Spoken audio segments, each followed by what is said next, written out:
Bom, dando continuidade ao projeto Quem Tem Medo de Teoria, Encontros sobre Teoria da História, hoje eu vou conversar com a Ana Carolina Galante Delmas, que é doutora em História Política pela UERJ, fez também o mestrado e a graduação na UERJ, e atualmente faz o pós-doutorado, o estágio de pós-doutorado também na UERJ. Ela tem experiência nas áreas de História do Brasil do período joanino e do Brasil Império, atuando principalmente nos seguintes temas: História política, mediações, história cultural, relações sociais, história dos costumes, história do livro e biografias. Ela dá aulas, dá cursos na graduação da UERJ, né, em História, e também na pós-graduação. E vem orientando também alunos na graduação e na pós-graduação em História da UERJ. E eu tenho muita satisfação de receber a Ana Carolina aqui, né, que fez parte, enfim, da minha trajetória acadêmica e pessoal, também é minha amiga, né, e, enfim, ela aceitou logo com o maior prazer, maior disponibilidade, então eu fico muito feliz de poder ter essa conversa com você hoje. Oi, Isadora, tudo bem? Oi, todo mundo que está assistindo. Eu agradeço muito a oportunidade de estar aqui. Como você falou, você é uma amiga querida, então é sempre um prazer, né, tanto estar com você, quanto contribuir para esse projeto incrível que você montou, que é tão importante, né, da gente levar um pouco da discussão historiográfica de qualquer sentido aí para um público mais amplo, né? A gente assumir, em vez de reclamar que a gente não tem voz, a gente assumir o microfone e divulgar material de qualidade, né? Também é um prazer porque vários dos entrevistados fazem parte aí do meu universo, né? Você, na graduação, a gente se conhece desde a graduação, não exatamente da mesma turma, mas já nos esbarrando. A Camila Borges também, que já apareceu, né? Também fez parte desse nosso universo da UERJ.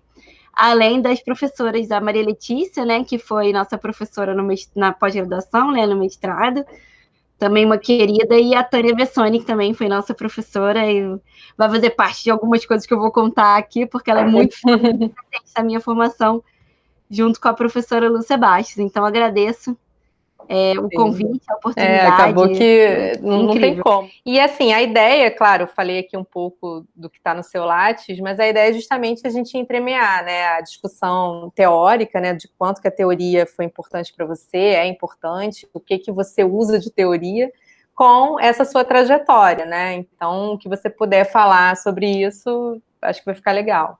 Com relação ao mestrado e o doutorado, aí sim eu fui, não sei também se é o caminho indicado, mas também fui para coisas muito diferentes, porque a minha temática do mestrado foi uma voltada para os impressos, né? Para os livros impressos e o uso político deles, e no pós-doutorado eu fui para as biografias, né? Então, o universo era parecido, que é o da família real portuguesa, apesar de contextos históricos, geográficos um pouquinho diferentes, mas todos na primeira metade do século XIX, mas eu mudei bastante de tema, então eu tive a oportunidade de ter contato com teorias muito diferentes, né? Eu fui direto da graduação para o mestrado, que eu acho que é um caminho que muitos alunos fazem, e que tem vantagens e tem problemas, porque eu acho que falta maturidade quando a gente entra no mestrado, a gente vê quando as pessoas mais velhas da turma, né, ou as pessoas que não foram direto, que trabalharam e aí voltaram para fazer o mestrado, elas têm outra maturidade, têm uma outra carga de leitura, né? Não estou falando mal de jeito nenhum de quem vai direto para o mestrado, mas sim, tem coisas boas e coisas ruins. O bom é que você vai seguindo, você dá continuidade à sua pesquisa, você entra com todo o gás nesse universo, né, de fazer essa primeira pesquisa mais vultuosa, mas tem isso, né, a gente ainda tem uma lacuna de leituras, né, e eu acho que por isso que eu acho que no mestrado é que eu comecei mesmo, né, a querer entender mais sobre isso, né, a tentar pegar a minha ansiedade e transformar, né, no aprendizado. E a maior lição que eu acho que a gente tira disso, da própria graduação, e quando a gente entra, é que tem sempre algo a aprender sobre teoria e historiografia, né? Eu ainda corro atrás de livros novos, fico procurando livros também que tragam um panorama geral, né? Não chega a ser uma enciclopédia, nem um dicionário, mas livros que tratem de temas diferentes sobre historiografia, né? Tanto para mim, quanto para a gente agora também. Depois de um determinado ponto que a gente chega na nossa trajetória, tudo que a gente lê, a gente pensa nos alunos também, né? Então a gente fica, quero entender esse livro para mim, mas quero ver qual é a aplicabilidade dele quando eu for conversar com o orientando, quando eu for escolher um texto para o orientando ler, para conversar com ele, né? quando eu for montar uma disciplina, a gente também pensa nisso, né? Acho que não só para a gente, né? Eu acho que a graduação tem muito esse caráter mesmo panorâmico que você fala, né? Que tem que ser, porque na verdade os alunos estão ali tendo contato, né, com aquilo que a gente considera que é o básico, né? Porque a ideia do currículo é um pouco essa, pelo menos das disciplinas obrigatórias. Então, realmente não tem como dar tudo, ou então se aprofundar demais. Realmente isso acaba ficando para pós-graduação, né? Não, e com certeza eu acho que é muito válido ter esse conhecimento panorâmico do que você não ter contato com aquela leitura, né? Sim, sim. Eu acho que aí cabe de você depois, com o tempo, realmente você vai voltar naquilo que te atende para o teu trabalho, naquilo, no caso de teoria, eu acho que é super importante a gente ler de tudo, né? Mesmo que não é diretamente ligado ao nosso trabalho, porque tudo vai enriquecer esse conhecimento científico, esse conhecimento teórico que vai dar, vai formar nossa cabeça de historiador, né? Mas voltando aí um pouco à pergunta, tanto a teoria quanto a historiografia, a partir do momento que eu entendi que sem elas o que a gente produz não tem estrutura, né? Elas tiveram um grande peso para mim, né? No momento que eu me libertei, que eu também não tinha que entender toda a teoria de uma vez só, que você tinha que conhecer todos os autores e entender todos os autores de uma vez só, que era possível, né? Eu lembro que eu passei isso com um texto do Ginsburg, um livro do Ginsburg, Olhos de Madeira, que até hoje eu leio e releio para compreender as nuances do texto, porque Ginsburg, né, tem sempre uma erudição grande, tem sempre muita coisa no texto. E eu lembro que ele deu uma palestra na Biblioteca Nacional e eu fui lá, estava no segundo período. Eu fui toda animada, comprei o livro, ele autografou, tá, o livro separadinho na estante, e eu não entendi absolutamente nada. Aí eu peguei um pouco mais tarde, continuei sem entender absolutamente nada. Eu falei, não, agora ele fica aí com o autógrafo bonitinho na estante. Eu vou procurar ferramentas e outras formas, vou amadurecer e depois eu volto para ler. Eu acho que eu voltei nele no doutorado e aí que eu consegui começar, né, a entender. Então, acho que é normal a gente se deparar com uma teoria que dá trabalho de entender. E essas, normalmente, são as que mais valem a pena, essas que dão trabalho para entender, né? Mas, enfim, então, uma parte da trava que a gente tem com a teoria, eu acho que é essa, né? A gente lê, às vezes, sem ter ferramentas suficientes para entender, e aí entra em colapso. Mas calma, né? Meu conselho é calma.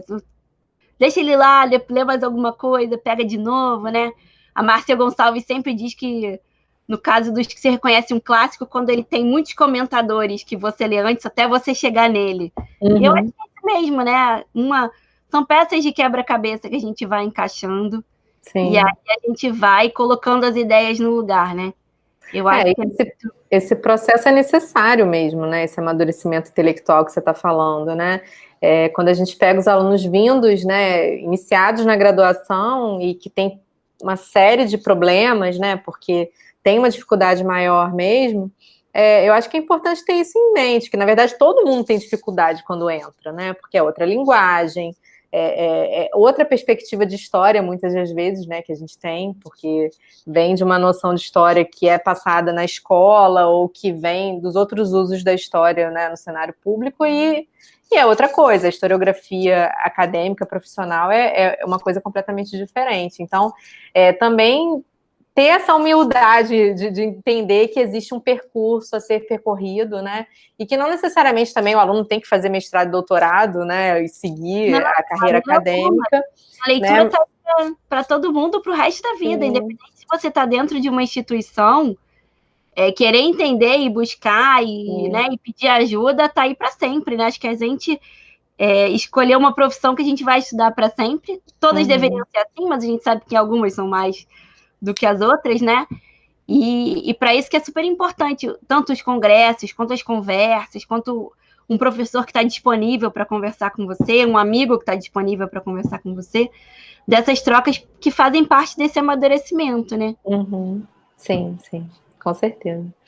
E aí, assim, para o pessoal que está vendo entender, né? Qual foi esse objeto de estudo? Porque você falou que mudou, né? Sim, então, assim, ao longo da graduação do mestrado, você trabalhou com uma questão específica e depois você foi para outra no doutorado, né? Quais foram esses objetos? Na graduação, eu tive a bolsa de iniciação científica com a Lúcia Bastos e com a Tânia Bessoni, porque elas sempre trabalharam juntas, mas eu era bolsista da Lúcia Bastos. E aí sempre gostei muito desse universo dos livros, e comecei primeiro a fazer as pesquisas, né, as reuniões que elas faziam com a gente, da gente ler textos, debater teóricos, ou então textos mais menos teóricos, assim, mais historiográficos mesmo, né, enfim, debater uma bibliografia, e de ir para a Biblioteca Nacional fazer pesquisa, para a gente aprender a fazer pesquisa. Disfarça, mas ainda naqueles ficheiros da Biblioteca Nacional das gavetinhas. Sim, com certeza. Mas, enfim, né? Então, e aí comecei a pedir a Lúcia, falei, Lúcia, eu não sei o que eu vou fazer na monografia, me ajuda. E ela me deu, o que você gosta? Você gostou desses textos que a gente leu? Gostou de tais? E aí ela me deu alguns textos para ler, e eu me encantei com um texto do Chartier, num livro do Daniel Roche, sobre as dedicatórias impressas para o rei, no caso da França, mas usadas como troca simbólica, a dedicatória concedendo prestígio e rendendo uma homenagem pública para o rei, e aí nisso rendendo em troca uma benesse, né, um privilégio, uma coisa assim, dessa economia do dom, que também foi uma parte da teoria que eu tive que mapear para trabalhar sobre isso, né.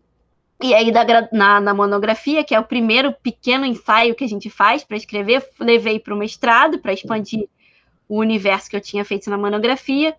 E aí foi essa bibliografia, né, de século XIX no Brasil, das discussões que você também já trouxe num outro vídeo, do antigo regime nos trópicos, né, do que é ou não é, né, mas de qualquer forma de perceber esses resquícios do antigo regime que já existiam aqui pela colonização, né, mas enfim, então no mestrado estudei esse universo, e aí as leituras de Brasil, a Lúcia, a Tânia, a Maria Beatriz Nina da Silva, o Luiz Carlos Villalta e tantos outros que a gente poderia citar aqui, Lúcia Guimarães, tantos outros que a gente poderia citar aqui para entender essas sociabilidades, esse universo dessa corte que vem para cá, né, que reformula toda uma sociabilidade no Brasil que não tinha, né, não era assim antes, e aí foi isso no mestrado. E aí eu conversando com a Lúcia, achamos que não tinha tanto fôlego assim para fazer o doutorado, né? Tinha fôlego para mais pesquisas, porque eu acabei retomando essa questão das dedicatórias aí no pós-doutorado, né, para dar uma continuidade ao longo do século XIX, né? Porque a princípio era com a vinda do Dom João, com a abertura da impressão régia, o início da impressão, e eu me encantei com personagens da família de Dom João pesquisando para o mestrado, e vi que não tinha praticamente nada escrito sobre as filhas, né? E aí foi isso, vamos ver o que elas fizeram, e comecei a pesquisar, e ver que elas tinham se envolvido na política mesmo de Portugal e Espanha, que tinham trajetórias muito interessantes, e não tinha praticamente nenhum trabalho sobre elas, né?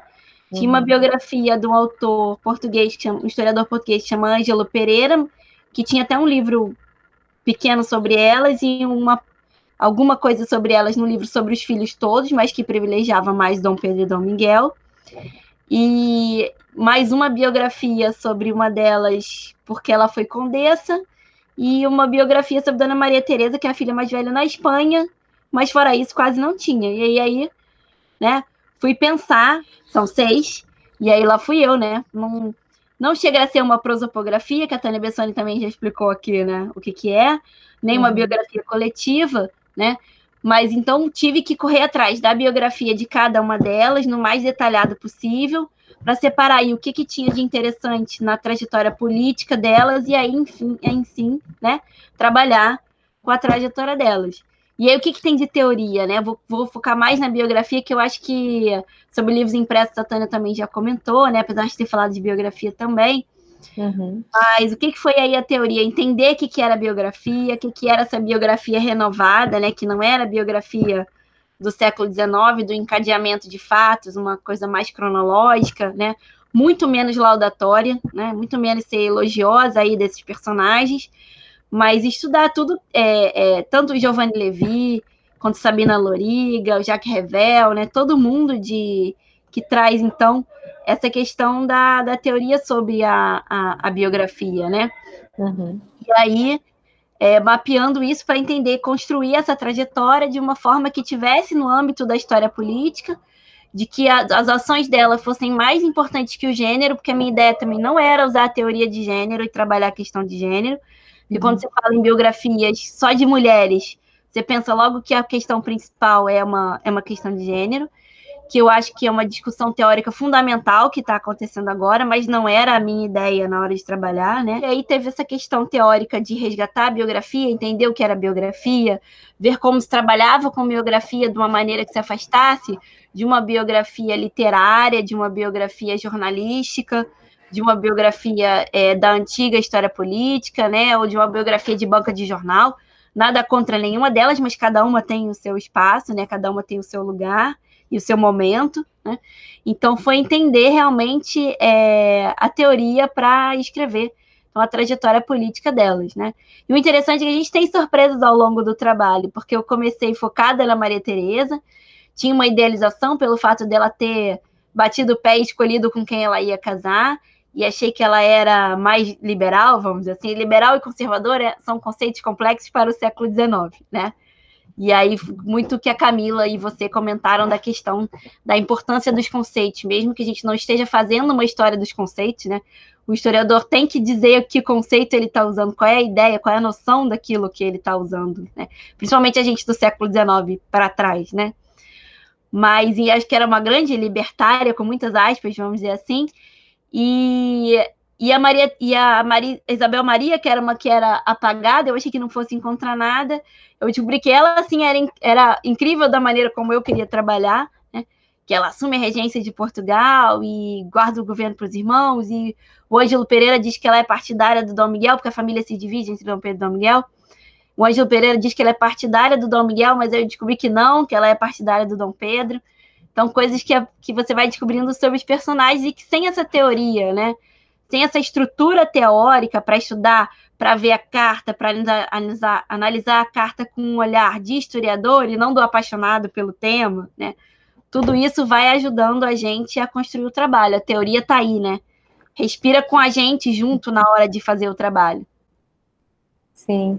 Não, eu acho interessante quando você fala essa questão do seu enfoque, né? Que também, enfim, a gente vem trabalhando com isso ao longo dessas entrevistas, dessas conversas, né? O seu enfoque não era discutir a questão de gênero, né? E tudo bem, né? Você tinha uma outra problemática, né? Então, isso também é importante porque tem determinados temas que parece que pedem já um enfoque, uma análise teórica específica, e que não necessariamente é aquela que o historiador quer dar, né? Porque as perguntas que você queria responder, na verdade, não tocavam nesse âmbito. Você poderia, sim, fazer esse trabalho com recorte de gênero, também seria um trabalho interessante, né? Mas não foi isso o que você se propôs, né? Então, quando a gente fala em delimitar a problemática, fazer o recorte da pesquisa, tem a ver com isso, né? O que efetivamente no que você está interessado, né? O que você quer responder, né?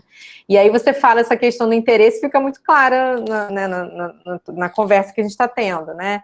O tempo todo a gente parte realmente de um interesse inicial, não tem jeito, né? O historiador, quando a gente não é totalmente objetivo nesse sentido, porque a gente parte de gostos pessoais mesmo, né? A gente tenta aliar alguma coisa que a gente já gosta com aquilo que a gente está trabalhando, né? Então, eu acho que isso é super importante e não diminui a seriedade do trabalho também, porque é uma questão que às vezes aparece, né?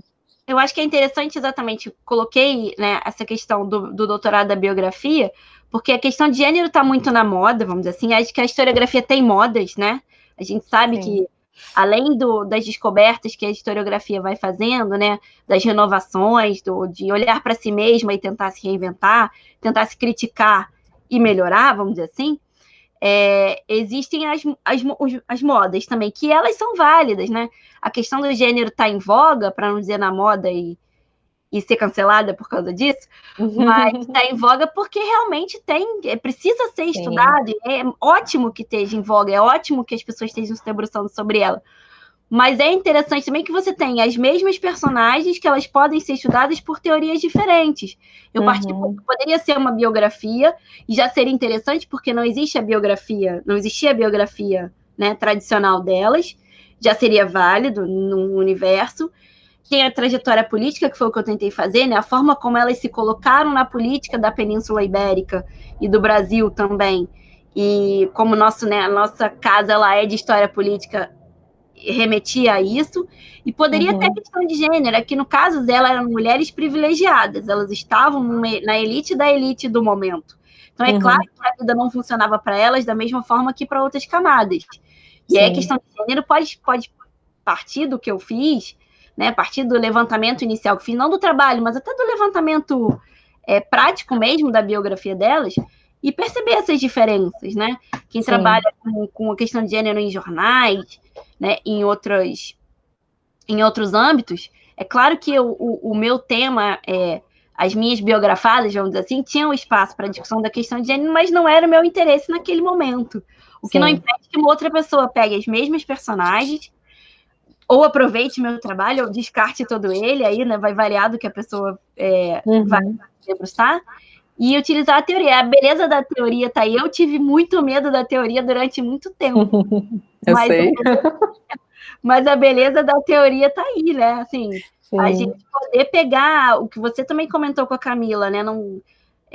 Para a questão, né, da novidade, né? Da originalidade. Não está necessariamente no biografado, mas está na abordagem do biografado, não está necessariamente na fonte, mas na abordagem da fonte. E a teoria que vai te permitir construir esse pensamento para as perguntas que você vai fazer para aquela fonte, para as perguntas que você vai fazer para aquele tema, né? Não, inclusive, essa coisa da moda que você falou, né, eu ri porque realmente pode parecer, as pessoas podem querer cancelar, né, porque parece que está falando que é uma coisa menor, né, mas eu entendi perfeitamente, porque até quando eu conversei com a Camila, e ela falou do conceito de moda, né, o próprio conceito de moda remete à mudança, né, e na verdade, eu acho que, assim, a nossa geração... eu entendo completamente o que você fala, porque a nossa geração, ela não tinha essa discussão tão amadurecida, né? Então, assim, até teoricamente mesmo, a gente não tinha essa discussão de gênero, toda essa crítica decolonial também, que agora está muito em moda, né, nesse sentido da mudança, né, ou em voga, e é super importante, né, que faz realmente a gente desconstruir mais uma vez, né, o pensamento histórico, a nossa maneira de fazer história.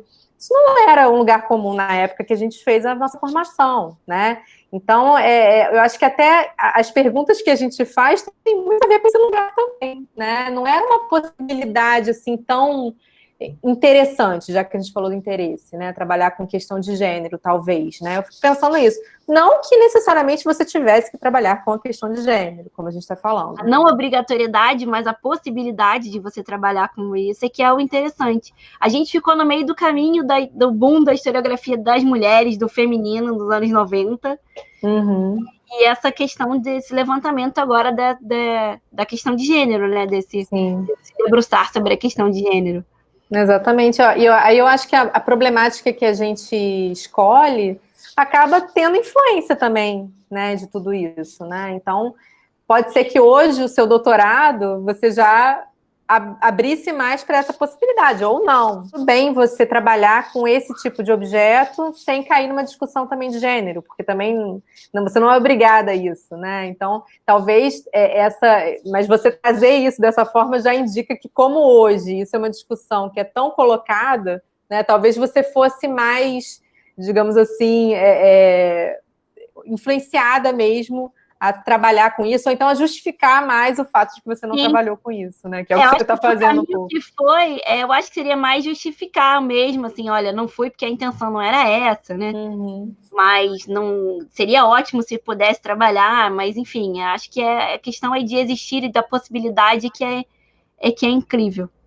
E dentro também dessa discussão das biografias históricas, né, eu acho que também já cabe muito assunto, né, muita coisa em relação à teoria, né, então, até essa percepção, eu também conversei, isso aqui ainda não coloquei no YouTube, mas eu conversei com uma outra pessoa que também trabalhou muito dentro dessa ótica da relação entre biografia e história, né, e aí como que isso também puxa uma série de reflexões em torno do próprio fazer histórico, né? Porque quando você pensa a história a partir de uma ideia de uma ciência social, né? E quer dizer, a sociedade, a coletividade, aí você fala do indivíduo, ou de alguns indivíduos, né? No caso, as personagens que você escolheu, isso também causa um certo estranhamento. E aí a gente recorre à teoria justamente para justificar e se embasar, né?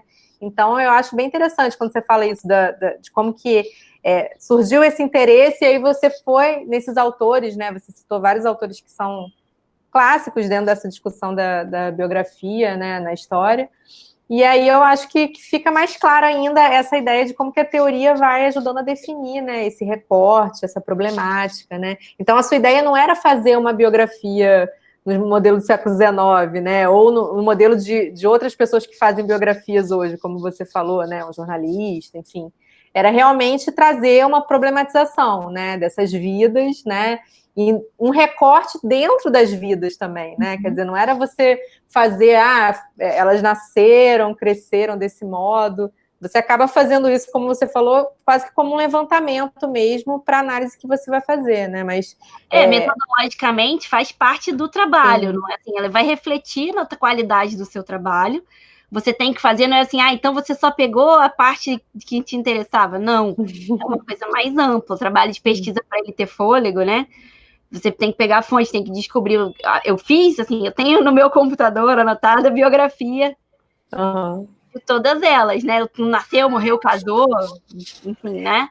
Teve filhos, não teve filhos, mas faz parte do que eu tinha que construir como maturidade minha, né? Como para o trabalho ser mais completo, para eu ter de onde partir, para eu entender que dentro da biografia, o que era a trajetória, que momentos da trajetória eu ia recortar, e fazer isso tem teoria nisso, né? Foi a teoria e é a teoria que te ajuda a fazer esses recortes, né? É o que você amadurece, o que você constrói de teoria na sua cabeça, no seu trabalho, nas suas anotações, que vai te ajudar a desenvolver o trabalho de historiador, né?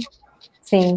Não, e é até engraçado porque a gente, quando lê muitos textos, né, teóricos, essas reflexões todas sobre a história, já aconteceu de alunos virem me questionar, assim, professor, então, como é que eu vou trabalhar com isso aqui? Porque eu acho que eu precisava trazer esses pontos aqui, né, uma cronologia, sei lá, eu vou trabalhar com uma escola aqui, né, que é patrimônio, enfim, patrimônio da cidade. Não é importante eu trazer, assim, né, como é que a escola foi construída, assim, quase como uma história cronológica da escola. Eu falei, gente, mas claro que você tem que fazer isso. Esse é o primeiro passo. O que a gente está falando, porque eu acho que fica um pouco na dúvida, né, na cabeça dos alunos. Então, eu não posso de jeito nenhum fazer esse tipo de trabalho, né? Então, fulano nasceu desse modo, morreu, nasceu não sei onde. Não, gente, isso é importante também, né? Mas é que você não vai parar nisso, né? Isso é o pontapé quase que inicial, né? Você vai fazer esse breve histórico, mas o que você vai realmente procurar responder não é isso, né? Você não vai fazer um trabalho inteiro em torno disso. Esse que é o diferencial, né? Você vai partir, sim, de uma coisa mais factível, né? Que a gente fala tanto, né? Contra, às vezes, e aí realmente fica essa impressão de que não pode, eu não posso fazer isso, eu não posso trazer fatos, eu não posso trazer momentos. Não pode ser o final do trabalho, mas ele é o início, né? É o ponto, como você falou, é o ponto de partida do trabalho, né? Até porque, assim, as personagens que você está trazendo, ainda que sejam, né, de uma elite, da elite, da elite, da elite, como você colocou, né, da Península Ibérica e tal, dentro desse contexto, são desconhecidas, né? Você trouxe aí, nunca houve, parece, esse interesse maior nessas personagens no campo da historiografia, né? Então, não tem como você partir do nada e começar a fazer uma análise, né, muito em torno de quê, né? Você realmente tem que partir desse primeiro momento, né?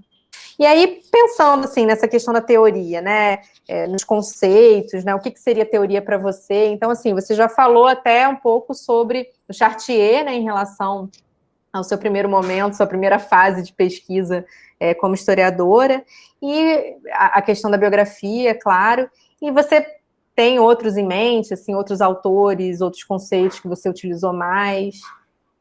No mestrado e no doutorado foi basicamente tentei ter contato com o maior número de autores possíveis, tanto da história dos impressos, né? E você tem a própria Lúcia Bastos e a Tânia Bessoni, que trabalharam no Brasil, né? O Chartier, que eu já falei, mas o Lucien Febvre, que trabalha com história do livro, o Robert Dalton, o Bourdieu, que também já foi citado aqui, Sim. que está tão presente em vários aspectos, né, da nossa vida. Ele tá coisas que ele delimitou como conceitos de campo estão no nosso cotidiano, a gente vive, né? O que ele delimitou. O Jacques Godbout do privilégio sobre a dádiva, você trabalha com Quando eu trabalhei essa questão do privilégio, do economia do dom e da dádiva, eu trabalhei com alguma coisa de antropologia cultural também, né? O Goethe mesmo, o Norbert Elias para a Sociedade de Corte. Mas no doutorado, então, muito da bibliografia partindo do René Rémond, né, para entender essa mudança, né, da antiga história política para a nova história política, mesmo que da forma como você conversou com a Maria Letícia não tenha sido acontecido aqui, né? Às vezes até a gente pega essa historiografia e aplica para a gente de uma forma um pouco artificial, mas a gente escolhe uma história historiográfica para seguir efetivamente, né? Então, o René Rémond, o François Dossi, a Márcia Gonçalves, que trabalha com biografia, que foi nossa professora também, né? Maravilhosa sobre biografias. O Bourdieu, novamente, o Levilan, que eu já citei, todos esses que trabalham com biografia, com trajetória, foram importantes. A Leonor Arfuc, que é uma coisa mais da literatura, mas que também traz questionamentos importantes, porque a biografia fica muito numa chave, numa interseção de muitas disciplinas. Então, a gente entender o que é a biografia histórica, é interessante a gente entender o que é a biografia para as outras disciplinas também, né? Para a literatura, a própria biografia comercial, né? Enfim, a gente entender como ela é para os outros campos, para a gente entender o que é a biografia histórica. Mas a biografia parece que ela abre para uma série de discussões mesmo, né? Até no âmbito da narrativa, por exemplo, né? Eu acho que é aí que entra também muito essa questão da relação com a literatura, né? Então traz muitas questões teóricas. Você tem a questão da valorização do indivíduo versus a valorização da história mais coletiva, né? Da escola dos Annales, você tem a questão da narrativa. Você acaba trabalhando uma série de outras teorias para conseguir produzir uma biografia ou uma trajetória com a qualidade que a gente gostaria de produzir, pelo menos a gente tenta. Sim. Não, e é até curioso porque tudo isso serve justamente de argumento, né, para o fato de você estar optando, enquanto historiadora, por trabalhar com essa ótica individual, né? Então, assim, olhar o indivíduo, claro que não é um indivíduo isolado, né, não é um indivíduo, aquela ideia até do Norbert Elias, né, do Mozart, né, e todo o questionamento em torno da genialidade, né, e essas idealizações todas individuais. Não é isso que você vai fazer enquanto historiadora, né? Então, o que Giovanni Levi chama de biografia e contexto, né? Que é entender uma coisa mais ampla, não é o elogio do indivíduo, não é a história dele só que é importante, mas a gente entender um contexto, né? Sim, sim. E aí tudo isso é como você falou, tá entranhado na teoria, né? É impossível não pensar nessas coisas todas sem trazer esse âmbito teórico, né? Quer dizer, você vai escolher um recorte, um contexto específico, cronológico, inclusive, né? Para atuar na sua pesquisa, na escrita que você vai efetivar, mas tudo isso que está sendo discutido, na verdade, se aplicaria, digamos assim, a qualquer contexto, né? Eu acho que a teoria tem um pouco disso, assim, ainda que a ideia de aplicar seja péssima, né? Mas a teoria não necessariamente está falando para a gente do nosso objeto em específico, né? A gente acaba escolhendo aquela teoria, ou aquela teoria nos escolhe, né, para trabalhar um determinado objeto, independentemente de qual ele seja, né? Muito mais por conta disso, qual é a reflexão que você está buscando, né? Então, eu acho que quando se fala dessa relação entre indivíduo e sociedade, que é uma relação muito problematizada mesmo dentro da área de teoria da história, né? Especificamente, porque traz à tona, de novo, a definição do que é história, né? A história do acontecimento, do específico, da mudança, da singularidade, ou a história, né, enfim, como um processo ou como regularidade. Então, traz à tona também esse tipo de questionamento. Por isso que acaba sendo uma discussão muito mais complexa do que a gente às vezes pode pensar, né? Porque você já deve ter escutado isso, mas tem muita gente que eu conheço que trabalha também com biografias. E as pessoas costumam falar que deve ser mais fácil, né? Porque você está trabalhando com uma pessoa só, você está trabalhando com 3 pessoas ou 4, né? No seu caso, são 6 pessoas. Muito mais fácil, né? Melhor ainda, né? Mais fácil ainda. Você foi pelo mais fácil. Você não tem fonte sobre a pessoa, né? Que você tem que correr atrás, é muito fácil. Pois é, né? E a gente vê que não é assim, muito pelo contrário, é extremamente complexo. Bem feito é fácil. Não, nenhum. Você pode trabalhar com uma fonte só, e você pode trabalhar com 30 e pode ser mais difícil trabalhar com menos fontes, porque você vai ter que ter de teoria e de perguntas e de aparato teórico-metodológico para lidar com aquelas fontes do que, às vezes, trabalhar com um monte. Sim, com certeza. E aí, assim, a gente conversou, né? Você falou que você tinha muito medo de teoria. E por que você acha que a teoria... Eu lembro exatamente o momento em que eu comecei a me libertar do medo da teoria. Né? Até falei, tenho que falar sobre isso. E agradecer imensamente a professora Tânia Bessoni, porque foi culpa dela, né? Meu momento de iluminação, vamos dizer assim. Eu estava numa aula da professora Tânia Bessoni no mestrado, e ela perguntou qual era o quadro teórico de cada um, para as pessoas falarem, qual era a teoria que você seguia. Não me lembro se o termo foi exatamente esse, quadro teórico, mas o sentido foi esse, né? E aí eu respondi com sinceridade que eu não tinha quadro teórico. Ela, não fala isso, é claro que você tem um quadro teórico. Você fez um pré-projeto, você entrou aqui, né? O seu pré-projeto foi avaliado, é claro que você tem. Quais são os autores que estão no seu projeto, em quem você se inspirou, né? Uhum. E aí a conversa fluiu e eu entendi que a teoria estava por todo o trabalho, que não é aquela angústia da gente ter decorado, se alguém fala Chartier, você tem que nomear 5 coisas, 5 contribuições do Chartier para a historiografia em 30 segundos, não é isso, né? Você tem esse pânico na cabeça. Gente, os alunos sentem isso, né? Se alguém me perguntar se eu conheço Habermas, se eu conheço Hegel, se eu conheço Chartier, o que eu acho de Foucault, que eu tenho que responder, assim, não é assim, né, que a coisa funciona, né? Até porque quando você vai escrever numa prova, talvez, né, oral, mas no trabalho você tem o tempo do amadurecimento para escrever. E eu me lembro que foi daí que eu comecei um pouco a perder o medo e a me familiarizar um pouco e a entender que tinha coisas que estavam no campo da teoria, do quadro teórico-metodológico do trabalho, e tinha coisas que eram mais referências bibliográficas e que o trabalho bem feito era a conjunção disso tudo, né? Era uma construção. Com certeza, até porque essa distinção que você faz, né, da prova com o teu projeto também é diferente por conta disso. O projeto é seu, né? Então, não era para você ter esse medo todo, porque afinal de contas você que fez o projeto, né? E é justamente isso. Na verdade, você não entendia bem qual era o seu aparato teórico, porque ele estava muito entranhado na própria percepção que você tinha daquilo que você queria fazer, né? Então, essa necessidade de compartimentar tudo como num projeto não existe no dia a dia da pesquisa. É quando a gente tem que tentar para escrever uma coisa mais burocrática para uma agência de fomento ou para uma seleção, é que é assim. Mas de resto não, né? As coisas vão fluindo. Ou essas disciplinas também, né? Que são as disciplinas de teoria, né? É até uma discussão nesse sentido, porque a gente lá na UF Campus tem poucas disciplinas de teoria, mas na verdade a teoria ela está presente, né, ao longo de todos os cursos, né? Quando você dá aula de Brasil Colônia, você faz uma discussão, né, sobre alguns conceitos fundamentais, ou então você apresenta como que um mesmo tema, né, dentro de Brasil Colônia é trabalhado por vários autores diferentes, de formas diferentes, e isso já abre para uma discussão teórica, né, no sentido de que, minimamente, o aluno, né, vai questionar a própria ideia de verdade histórica, por exemplo, né, vai perceber que não existe uma verdade única absoluta, que existem interpretações, né. Então, isso também já abre para uma ótica que é da teoria, né? Então, na verdade, eu concordo plenamente que, por conta de uma operacionalização muito grande que a gente tem, né, de projeto, de uma linguagem mais técnica que tem que ser apresentada em algumas situações, a gente faz essas caixinhas, né? E aí a gente coloca a teoria ali. Mas, na verdade, a teoria está o tempo inteiro, né, presente.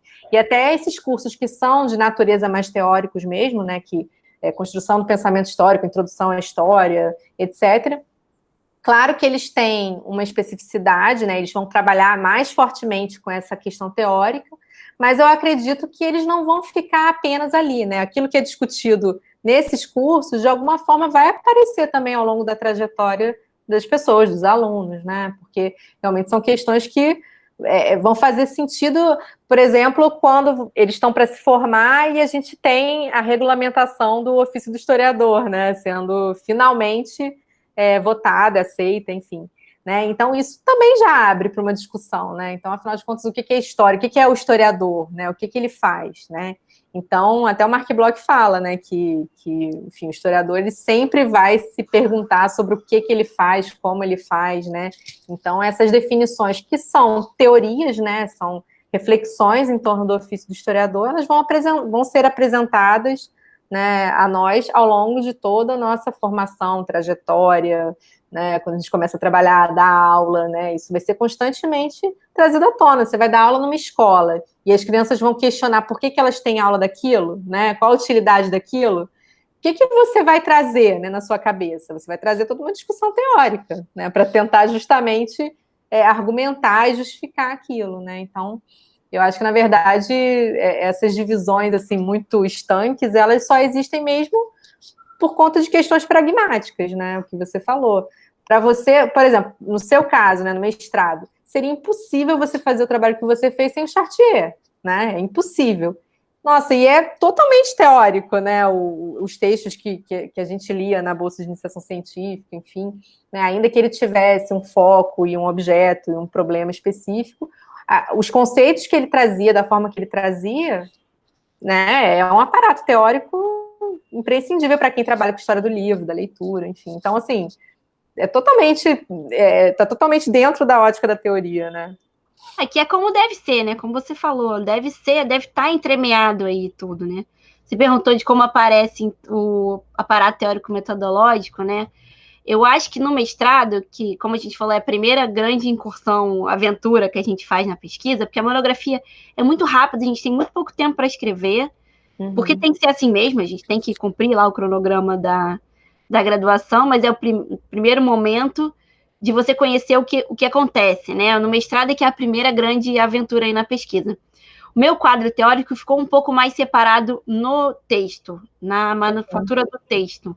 Eu tentei delimitar um pouco esse quadro na introdução, que ficou confusa, né? Honestamente, ficou confusa a introdução. E aí talvez tenha alguns momentos da dissertação tenham ficado um pouco com cara de projeto mesmo, né? No doutorado, depois dessa pesquisa, depois de passar pelas minhas maravilhosas bancas, tanto de qualificação quanto de defesa, tanto do mestrado quanto do doutorado, eu só tenho a agradecer as pessoas que participaram dessas bancas, né? Porque foi tudo sempre muito, muito maravilhoso, né? Aí que apareceu de forma mais orgânica na escrita, né? Trabalhar com a biografia e com a trajetória já é um desafio, por tudo que você falou, das justificativas, né? Então, aí, eu acho que por essas justificativas de por que eu estava trabalhando com aquele tema, a questão do próprio amadurecimento, de você ir melhorando o texto, porque aí você já aprendeu com a escrita do mestrado, né? Você já escreveu um texto maior com o qual você tem que ficar, voltar, revisar, e se preocupar se você repetiu, e ver se aquilo está inteligível para o seu leitor, porque a gente tem muito isso, como a gente está imbuído das fontes, a gente acha que aquilo está óbvio, e na hora que uma outra pessoa lê, ela não entende o que a gente, né? Acho que acontece com todo mundo isso, sim, né? Sim. Então, acho que eu fui amadurecendo, fui melhorando o texto, aí essa união da teoria com a pesquisa foi melhorando com o tempo, né? Eu lembro que na minha defesa de doutorado, do mestrado, vi lá o Fundos que falou assim, aquela introdução tá meio mais ou menos, mas o texto tá legal, ele é sempre maravilhoso. Mas no doutorado, teve um grande elogio da banca, que foi o de que era possível perceber que tinha teoria e metodologia ao longo do texto, mas que ao mesmo tempo era um texto interessante, agradável de ler, né? Então, acho que foi o maior elogio que eu poderia ter recebido, independente se o trabalho ficou bom, se a pesquisa foi boa, se o levantamento foi bom. Eu acho que é um grande elogio você conseguir produzir, e é uma grande vitória você conseguir produzir um texto desse. Não estou me enaltecendo de maneira nenhuma, porque realmente é difícil, é um exercício que a gente faz com a gente mesmo o tempo todo, quando a gente começa uma pesquisa nova, a gente se volta para outros campos teóricos, porque a gente tem que amadurecer essa capacidade de trabalho também, né? Mas tem muitas coisas que eu acho que mudam essa relação com o quadro teórico. Talvez o tipo da pesquisa, se alguém está trabalhando com biografia ou com a questão de gênero, tudo isso, né?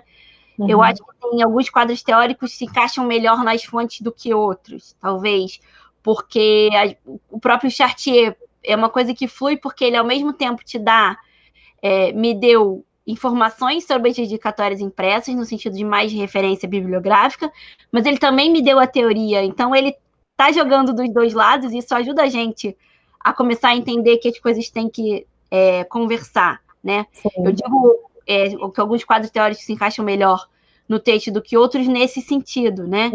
Alguns autores que passeiam pelos dois lugares, e o Norbert Elias, por exemplo, né? que passeiam pelos dois lugares, e aí isso vai ficando mais claro na nossa cabeça.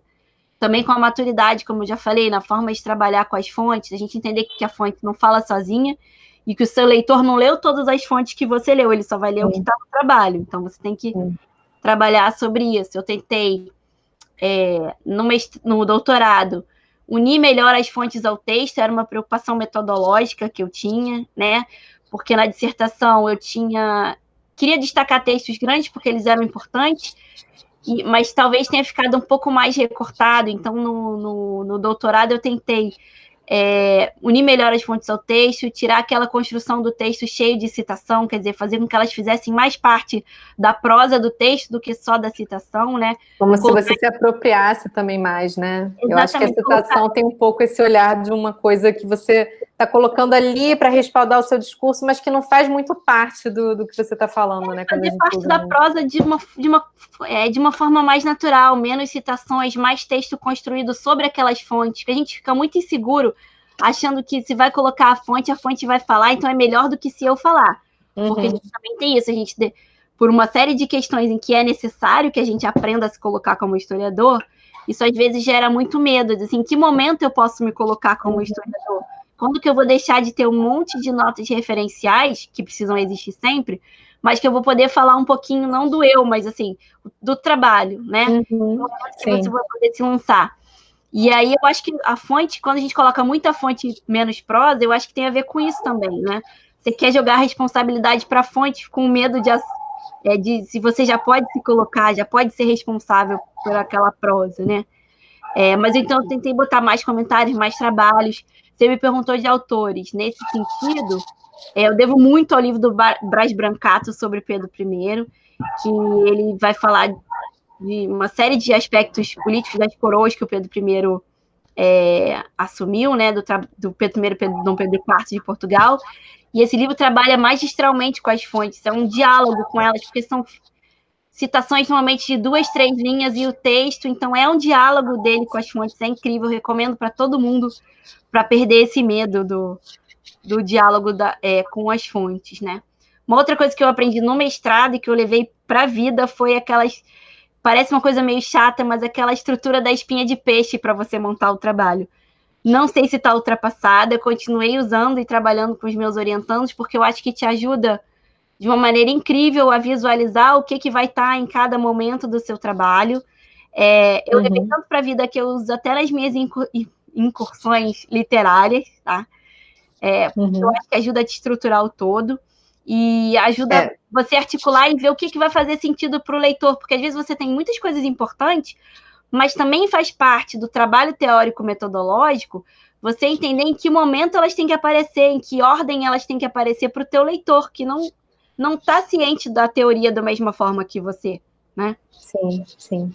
Não, é importante você falar isso, até porque é isso, né? Você também escreve literatura, né? Você tem um livro publicado de literatura infanto-juvenil, então, assim, é interessante pensar também como que a escrita, né? A própria escrita, a forma de escrita é importante para você, né? E que também acaba sendo uma discussão muito teórica, né? Porque interfere necessariamente nesse olhar do público leitor, né? Quem que vai ler, como vai conseguir entender o que está lendo, né? Então, essa preocupação ela é super válida também nesse sentido, eu acho. Tem legível, não é ser pobre.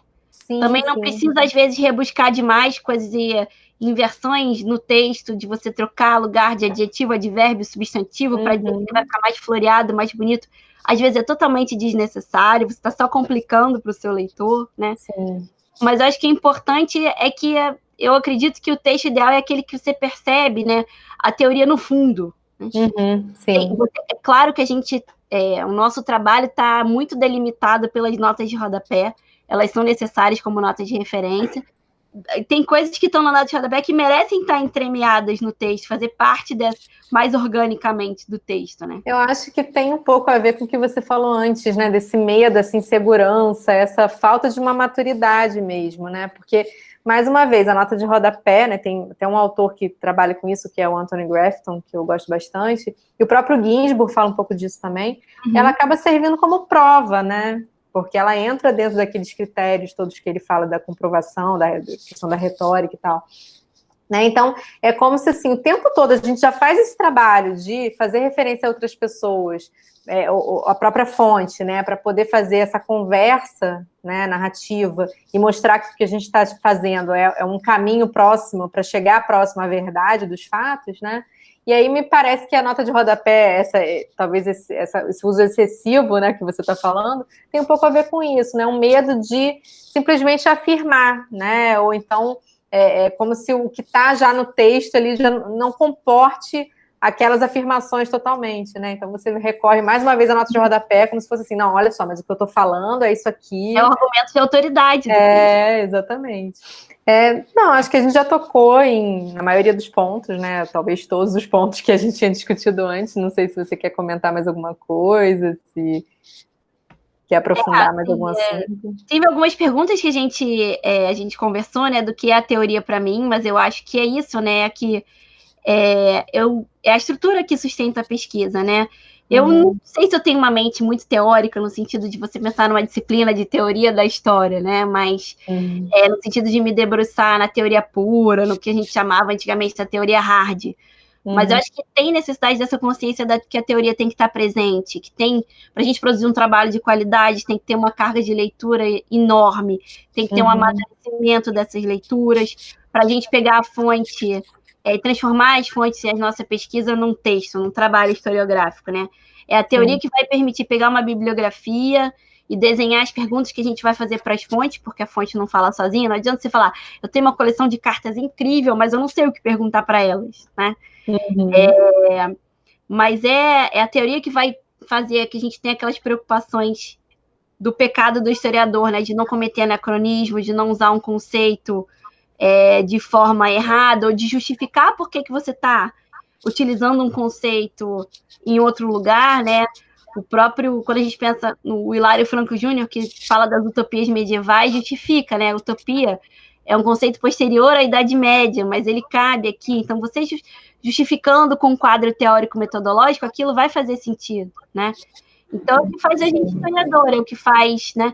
Faz a gente se preocupar com o anacronismo, com a historicidade, com a sincronia. É a teoria que faz a gente historiador, assim como a teoria sociológica e as ferramentas do sociólogo fazem deles, né? Dos sociólogos, e acho que assim por diante. Não. Da rejeição, né? Por que os estudantes teriam essa rejeição, como eu já falei que eu mesma tive, mas acho que é medo, imaturidade, não imaturidade com julgamento de valor ou culpa de ninguém, né? Você já comentou nos outros vídeos, na escola a gente aprende história de uma forma compartimentada, na faculdade em alguns momentos isso ainda acontece, porque senão seria impossível mapear uma coisa mais panorâmica sem ter uma fragmentação, né?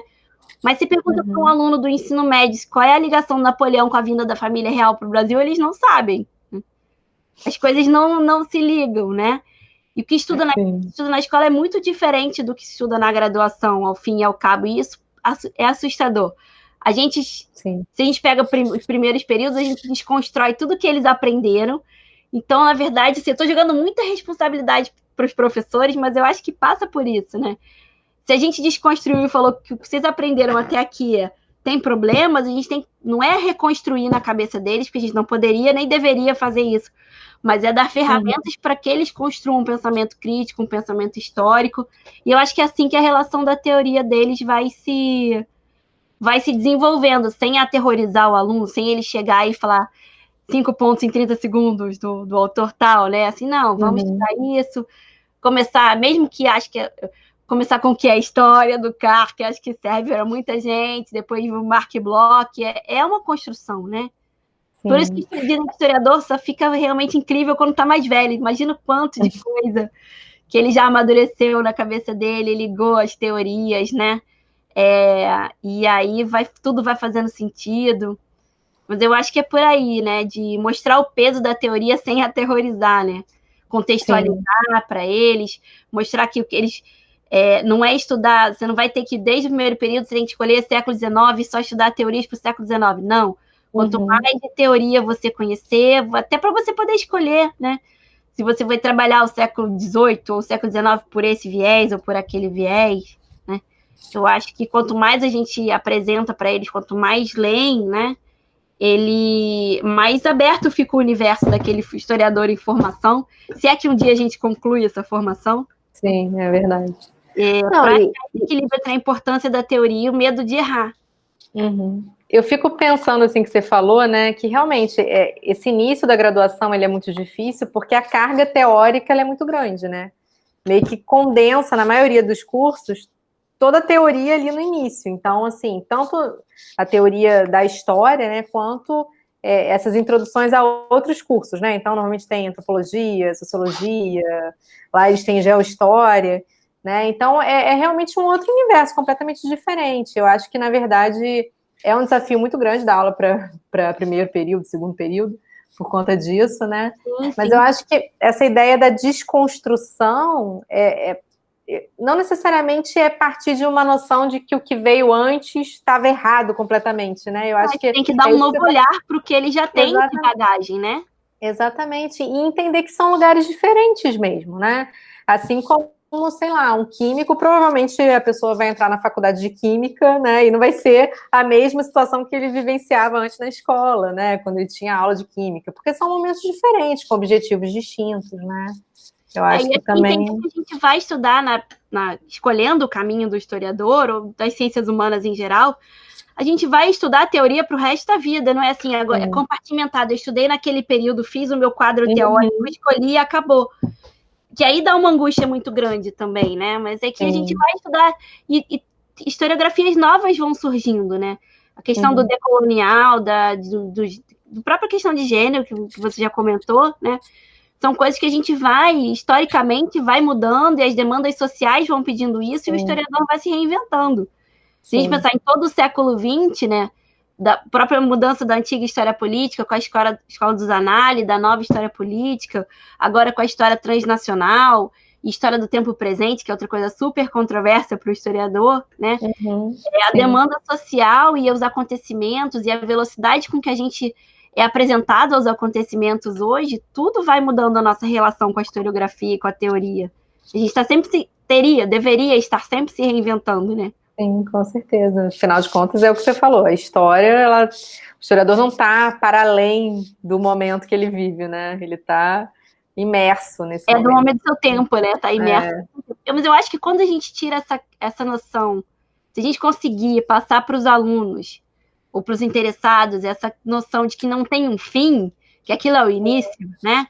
Que a teoria vai fazer parte do seu trabalho, você não vai chegar num final, assim, você vai chegar à conclusão, não a uma conclusão, mas a conclusões diferentes ao longo da sua vida de historiador. Eu acho que isso ajuda a amainar a angústia e o medo da teoria. Eu acho que isso faz muita diferença. Não, concordo plenamente. Bom, eu só te agradeço, tá, por você ter participado hoje, acho que foi um papo super legal, né, e é interessante também essa oportunidade, eu acho, da gente falar um pouco também da nossa trajetória, né, a gente estava falando de histórias de vida, né, de biografias, né, mas eu acho importante justamente com esse olhar diferente, para olhar dessa forma diferente para o próprio passado de formação, né, que aí eu acho que a gente faz um pouco desse exercício de historiador mesmo, né? De destacar, de recortar, de trazer uma problemática central também, né? Eu acho que com essas conversas que eu estou tendo aqui, eu estou percebendo muito isso, né? Que as pessoas estão olhando para o próprio trabalho com esse olhar um pouco como se fosse de outra pessoa, né? Meio de fora, para destacar a teoria, quando, na verdade, ela está totalmente imersa mesmo dentro do raciocínio. Uma ideia de que a gente tem que estar sempre se revisitando, se revisando mesmo. Há trabalhos que... O próprio René Rémond, que era... Acho que é do René Rémond, desculpa se eu cometi uma gafe aqui, mas da direita na França, que ele trocou depois para as direitas na França, que você fala de cultura política e hoje já fala no plural, porque a gente entende que não dá para generalizar determinadas coisas, de verdade histórica, que não é uma... Se na ciência você tem paradigmas científicos que podem ser revistos, teorias, né, teoremas, que você chega uma outra pessoa e joga, né, e não necessariamente joga por terra, mas revisita aquilo, por que na história seria diferente, né? Se a gente quer um rigor teórico-metodológico, a gente tem que estar aberto para ser revisto. Sim, com certeza. Não, eu só tenho que te agradecer, Ana. Eu também. E, bom, e fica sempre o convite, né, para as pessoas acessarem A cada 15 dias eu disponibilizo esses papos no canal História Regional e Patrimônio, né? E é isso, agradeço mais uma vez essa oportunidade de estar em contato com tanta gente legal que faz tanta coisa interessante. Tanta gente importante pra gente que está passando por essas entrevistas, né? É verdade. Eu espero que elas sejam frutíferas para os alunos e para qualquer um que vá assistir. A gente conta um pouco da nossa própria trajetória quando a gente vai dar esses exemplos, afinal é o que a gente tem na nossa bagagem, né?